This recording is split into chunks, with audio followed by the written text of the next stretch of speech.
الأنبياء والمرسلين وعلى آله وأصحابه أجمعين أما بعد أعوذ بالله من الشيطان الرجيم بسم الله الرحمن الرحيم حاميم والكتاب المبين إنا أنزلناه في ليلة مباركة إنا كنا منذرين صدق اللہ العلی العظیم۔ محبت کے ساتھ ایک مرتبہ دروشی پڑھ لیجئے۔ اللہم صلی علی سیدنا و مولانا محمد معدن الجود والکرم وآلہ وصحبہ وبارک وسلم۔ الصلاة والسلام علیک یا رسول اللہ، الصلاة والسلام علیک یا حبیب اللہ، الصلاة والسلام علیک یا رحمة للعالمین وعلى آلک واصحابک یا شفیع المذنبین۔ حاضرین و سامعین اور دنیا بھر میں دیکھنے والے ناظرین، السلام علیکم ورحمۃ اللہ وبرکاتہ۔ پاکستان میں آج اس وقت ماہ شعبان المعظم کی 15ویں شب شروع ہو چکی ہے، جسے عربی میں لیلۃ المبارکہ اور اردو میں فارسی میں شب برات کہتے ہیں۔ اسلام میں رات پہلے ہے، دن بعد میں، تو یہ 15ویں شب ہے، اور جو آنے والا دن وہ 15 شعبان المعظم۔ یہ مہینہ نبی پاک صلی اللہ علیہ وآلہ وسلم نے اس کے لیے فرمایا کہ یہ میرا مہینہ ہے، اور یہ روایات کے مطابق آیت درود و سلام اسی مبارک مہینے میں نازل ہوئی، تو اس مہینے میں درود و سلام کی کثرت کی جاتی ہے۔ اور آج کی شب کے حوالے سے اہل ایمان قرآن و حدیث کے مطابق سنتے آئے ہیں، جانتے ہیں کہ آج کی رات جہنم سے رہائی کی رات ہے۔ ہمارے نبی پاک صلی اللہ علیہ وآلہ وسلم کا ارشاد کہ آج کی رات اللہ تعالی بنو کلب کی بکریوں کے بالوں کے برابر لوگوں کو جہنم سے آزاد فرماتا ہے۔ ایک بکری کے کان پر کتنے بال ہوتے ہیں کوئی شمار نہیں کر سکتا، تو پوری بکری کے کھال پر کتنے بال ہوں گے؟ اور یہ بنو کلب یہ وہ قبیلہ تھا جس کے پاس بکریاں بہت زیادہ تعداد میں تھی، تو ان کی تو بکریاں ہی لوگ شمار نہیں کر پاتے تھے، ان بکریوں کی کھالوں پر بال کتنے ہوں گے؟ تو یوں جانیے کہ آج عام بخشش کی رات ہے۔ اہل ایمان اس رات میں، کیونکہ سورج غروب ہوتے ہی رات شروع ہو جاتی ہے، اہتمام کرتے ہیں اس رات میں جاگنا اور اگلے دن روزہ رکھنا، اس کا بہت ثواب بیان ہوا ہے۔ ٹائم میرے پاس زیادہ نہیں، مختصر سے وقت میں آپ کو 2-3 باتیں پہنچاؤں گا۔ اللہ تعالی مجھے بھی اور آپ کو بھی عمل کی توفیق عطا فرمائے۔ پہلی بات، آج کا سب سے پہلا کام جو ہم سب نے کرنا ہے وہ توبہ ہے۔ توبہ کے معنی جو غلطیاں پہلے ہو گئیں ان پہ شرمندہ ہونا، کہ ہم سے جو کچھ ہو گیا ہم اس پر شرمسار ہوں اور آئندہ ارادے کے ساتھ کوئی نافرمانی نہ کرے، یہ عزم، یہ ارادہ پختہ، اس کا نام توبہ ہے۔ بھول چوک ہو جائے پھر توبہ کریں، جب تک توبہ کا دروازہ بند نہیں توبہ کرتے رہیں، اس نیت سے نہیں کہ زبان پر تو کلمے توبہ کے ہوں مگر دل گناہ کی طرف لگا رہے، نہیں، بلکہ دل کو صاف کر کے توبہ کریں۔ یہ ہمارے ہاں اب تک رواج چلا آ رہا ہے، اور بڑی بات ہے کہ ایسے موقعوں پر لوگ ایک دوسرے سے معافی چاہتے ہیں۔ کوئی زبان سے غلط نکل گیا ہو، کوئی ایسا عمل جس سے دوسرے کی دل آزاری یا اس کو کوئی تکلیف پہنچی تو ہم ایک دوسرے سے معافی چاہتے ہیں، یہ بہت اچھا عمل ہے۔ تو اللہ تعالی سے معافی چاہنے سے پہلے ہم آپس میں صفائی کر لیں تاکہ ہم لوگ بخشش کے مستحق ہو جائیں، لائق ہو جائیں۔ بیہقی شریف میں، طبرانی میں اور حدیث کی دوسری کتابوں میں روایت موجود، جبریل امین علیہ السلام میرے اور آپ کے پیارے نبی پاک صلی اللہ علیہ وآلہ وسلم کی بارگاہ میں حاضر ہوتے ہیں اور انہیں اس رات کے بارے میں بتاتے ہیں۔ پہلے حدیثوں کا خلاصہ، پہلی بات تو یہ کہ اللہ تعالی اس رات میں اپنی مخلوق پر ایک خاص نظر فرماتا ہے اور سوائے چند لوگوں کے سب کو بخش دیتا ہے۔ اللہ تعالی کا نظر فرمانا، ہم تو کہتے ہیں کوئی اللہ والا ہمیں دیکھ لے تو بیڑا پار ہو جاتا ہے، تو جس پر اللہ تعالی نظر کرم فرما دے وہ کیسے محروم رہ سکتا ہے؟ اب وہ کون لوگ ہیں جو آج کی رات میں بھی بخشے نہیں جاتے؟ ان میں سے میں چند کے نام لے رہا ہوں۔ میں اور آپ اپنے اپنے اندر جھانکیں کہ اگر ان میں سے کوئی برائی ہم میں ہے تو ہم فوراً توبہ کر لیں تاکہ آج کی رات جنہیں جہنم سے رہائی ملنی ہے ہمارا نام ان میں شامل ہو جائے۔ سب سے پہلے مشرک، شرک کرنے والا۔ بہت سی باتوں کو اب شرک کہہ دیا جاتا ہے، جو شرک ہیں ان کو نہیں کرنا، اور ہر بات کو شرک کہہ دینے سے وہ بات شرک نہیں ہوتی۔ اللہ تعالی کے سوا کوئی بھی واجب الوجود نہیں ہے، مستقل بذات نہیں ہے، خود سے نہیں ہے۔ اللہ تعالی کے سوا کسی کا کمال ذاتی نہیں ہے۔ مخلوق اللہ تعالی کی ہے، عبادت کے لائق صرف اللہ تعالی کی ذات ہے، اور اللہ کی عطا سے، اللہ کے دینے سے مخلوق کو کمال حاصل ہے۔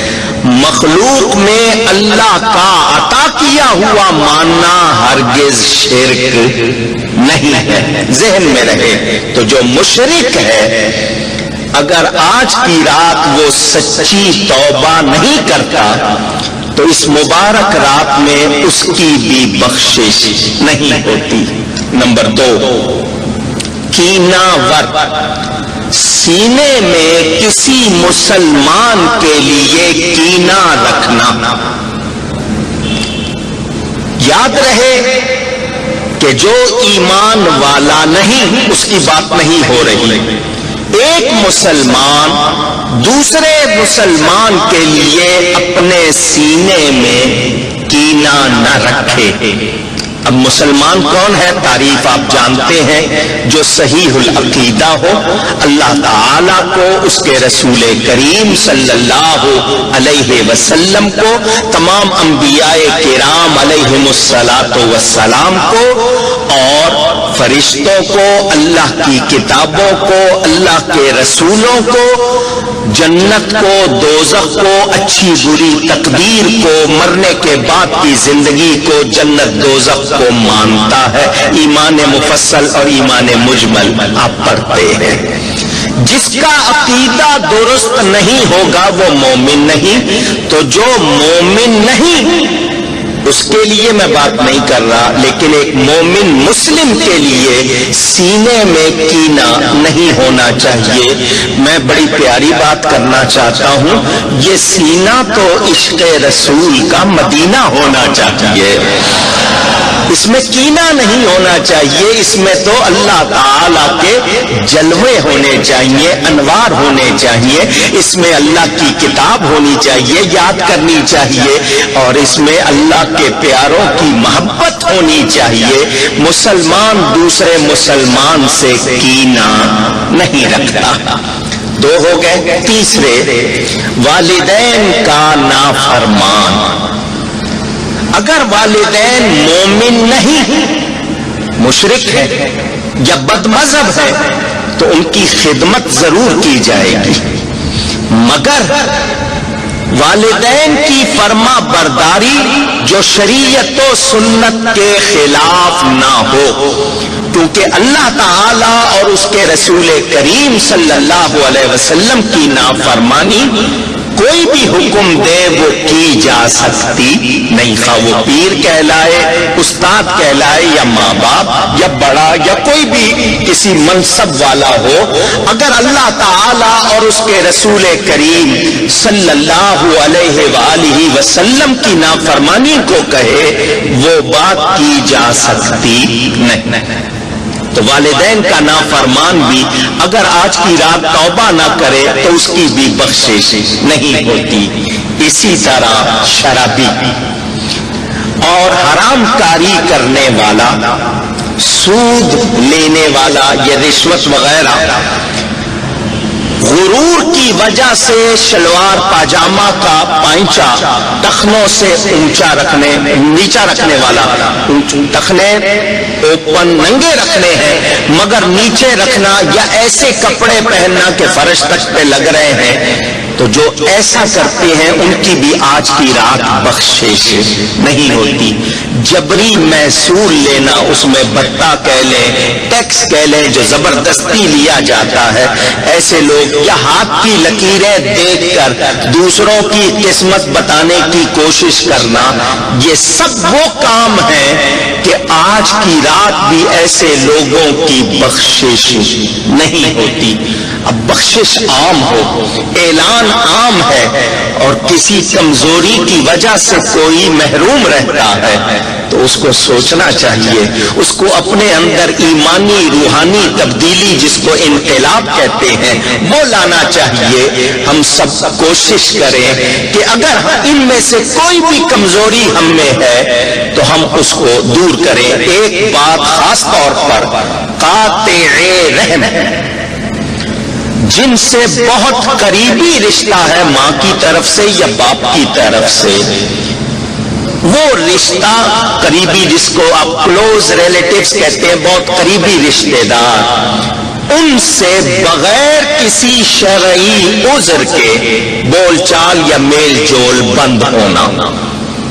اگر ہم نے بلا وجہ، مثال کے طور پر کسی نے کوئی بات کی اور اس بات پہ ہم ناراض ہوئے وقتی طور پر، لیکن ساری زندگی سلام کلام بند کر دیا، تو جو قاطع رحم ہے اس کی دعا عرش تک جاتی نہیں، قبول ہونا تو دور کی بات۔ تو نہ نفل ہمارے قبول ہوتے ہیں نہ عبادات۔ تو کوشش کرنی ہے کہ اگر ایسا کیا ہوا ہے تو اس سے بھی توبہ کریں، اور جن سے قریبی رشتہ ہے ان کے حقوق بجا لائیں۔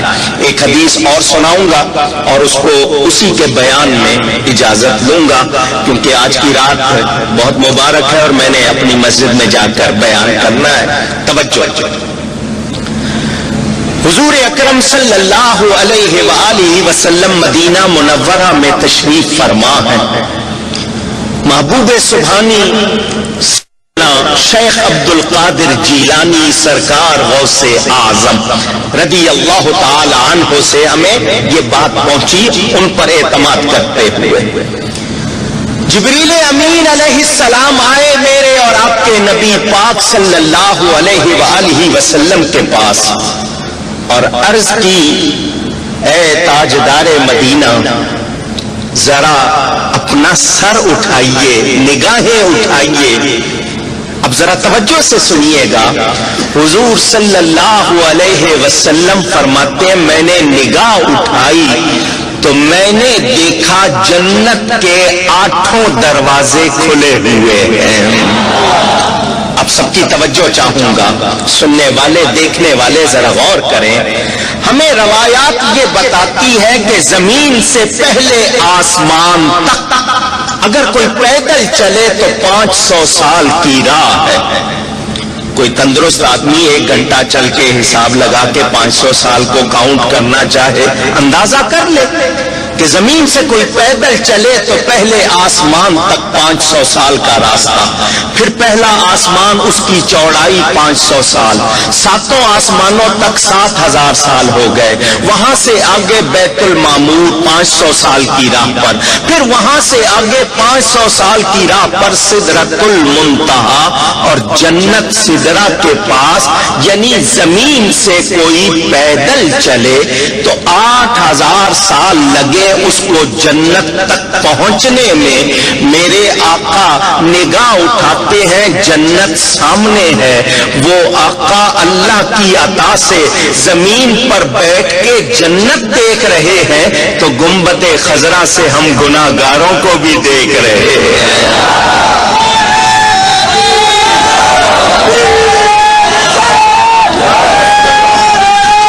یا رسول اللہ صلی اللہ علیہ وسلم،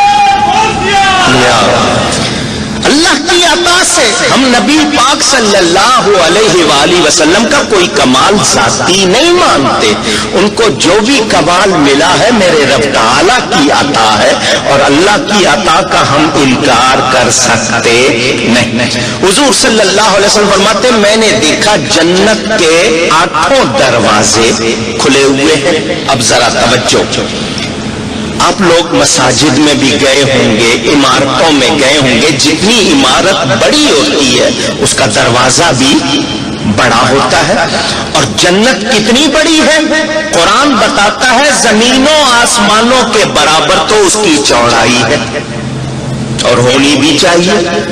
اگر جنت میں بھی ایک ہی کمرے میں رہنا پڑتا تو آپ لوگ شکایت کرتے اس سے تو ہمارا فلیٹ اچھا تھا یا بنگلہ اچھا تھا۔ تو اور پھر جنت میں 100 درجے ہیں، ہر درجے نعمتیں اور زیادہ ہوتی جائیں گی، تو اتنی بڑی جنت تو اس کے دروازے چھوٹے چھوٹے تو نہیں ہوں گے۔ آئیے آج آپ کو بتاؤں جنت کے دروازے کتنے بڑے ہیں۔ 2 پلے، آپ کے ہاں اس کو پٹ کیواڑ کہتے ہیں، 2 پلے دروازے، ایک پلے کی چوڑائی کتنی ہے؟ اگر آپ 40 سال پیدل چلتے رہے تو اس برابر ایک پلے کی چوڑائی ہے۔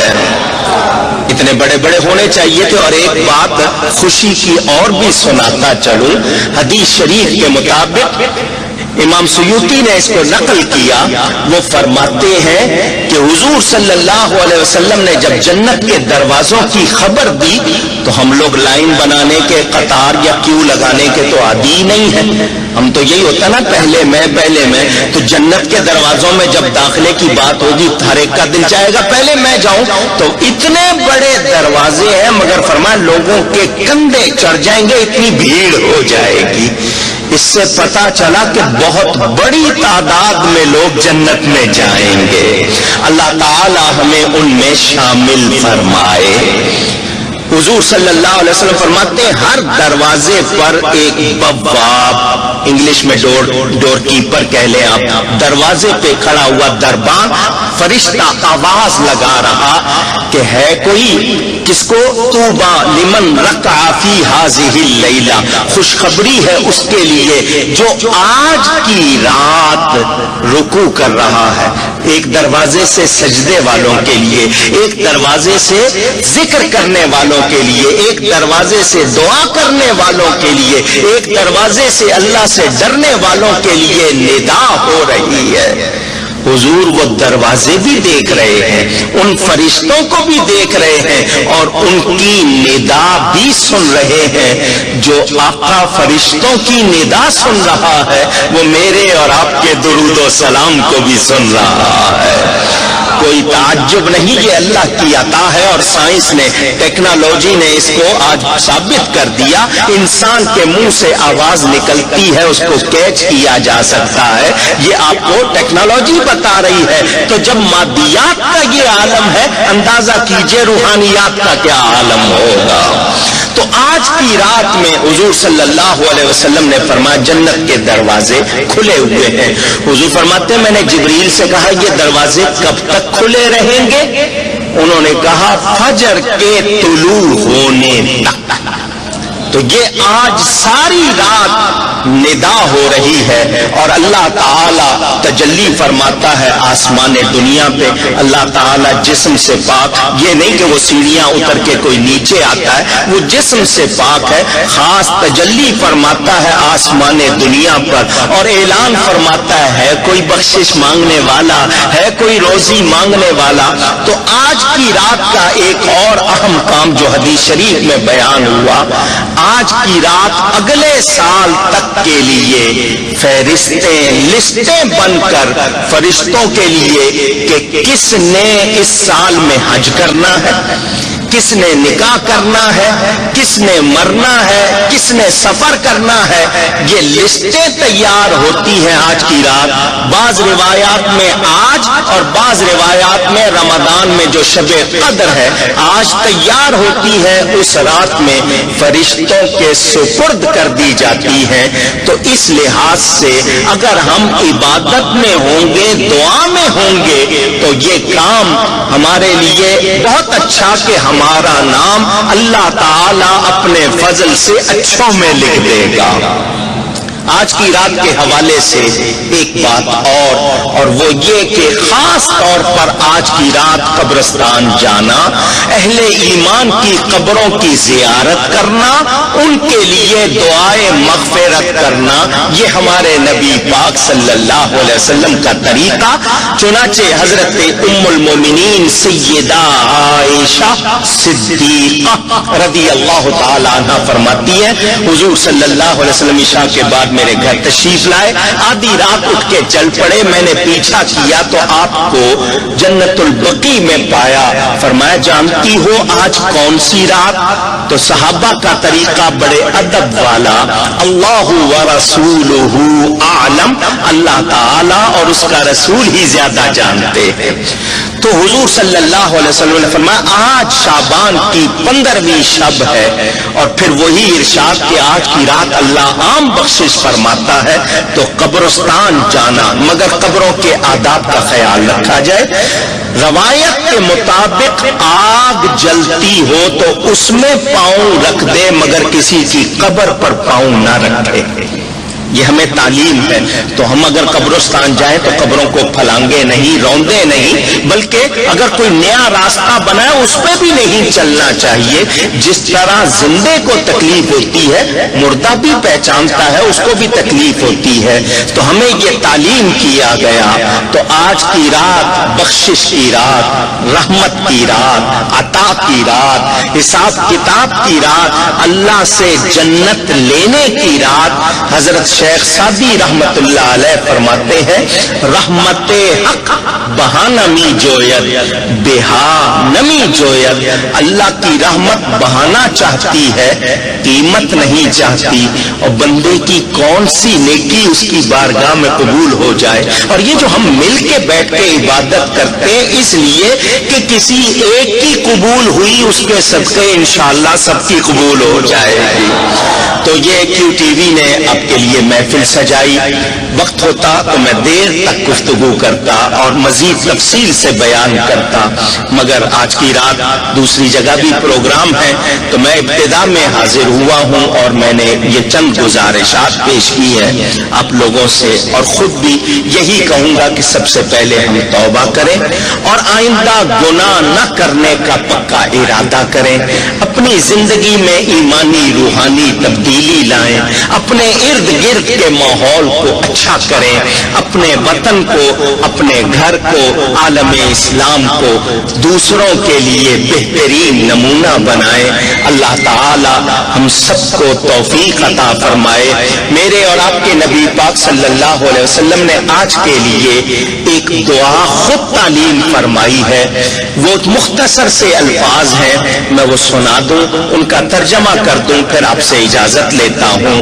فرمایا اللہم، آپ چاہیں تو میرے ساتھ پڑھ لیجئے، اللہم انکا عفو کریم تحب العفو فاعف عنا یا غفور یا غفور یا غفور۔ اس کے معنی ہے اے اللہ بے شک تو معاف کرنے کو پسند کرتا ہے، معاف کرنے والا ہے اور معاف کرنے کو پسند کرتا ہے، ہمیں معاف فرما دے۔ تو یہ دعا 3 مرتبہ ضرور پڑھیے، کثرت سے پڑھ سکیں کثرت سے پڑھیے۔ اللہ تعالی آج کی رات ہم سب کا نام اس فہرست میں لکھے جنہیں جہنم سے رہائی ملنی ہے اور جن کے لیے خیر ہی خیر ہے۔ مجھ سے گفتگو میں کوئی غلطی ہوئی ہو اللہ کی بارگاہ میں توبہ کرتا ہوں، آپ سب میرے لیے، میں آپ سب کے لیے دعا کریں، اللہ تعالی ہم سب پر کرم فرمائے۔ بہت شکریہ، والسلام علیکم ورحمۃ اللہ وبرکاتہ۔